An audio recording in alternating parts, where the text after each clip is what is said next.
កាច់លំហើយចំប៉ាសាប់ទៅបាត់ហើយអរគុណមួយបាទម៉ៃរុយលឿនទេម៉ៃរុយលឿនមួយណាមួយមែននេះទេប្រយ័ត្នផ្លត់នេះត្បូងជើងណាមួយចឹងចោះបាទអែបទៀតមករុយមួយអែបទៀតមកសូមមកសាទរមួយ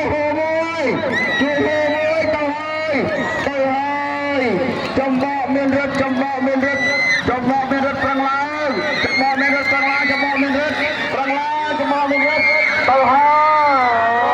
យទឹករួមការរលទៅមុខ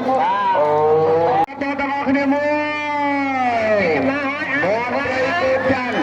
នត្រីគោកច័ន្ទអត់សាទរមនត្រីគោកច័ន្ទអូអាមិនត10ម៉ែត្រទៀតអាច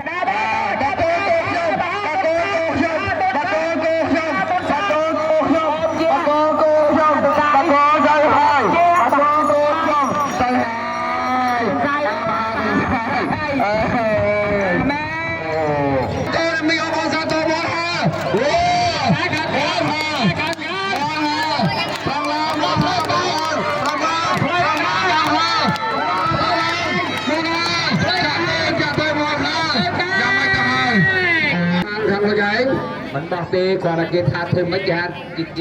គេសម្ដែងហ្នឹងណាពិសេសរំភើបអត់ម្សិលមិញបាទតើពុកម៉ែបើសិនបើអញ្ជើញចំណាយពេលមកចាំមើលការពិសេសបាទវារំភើបបាទ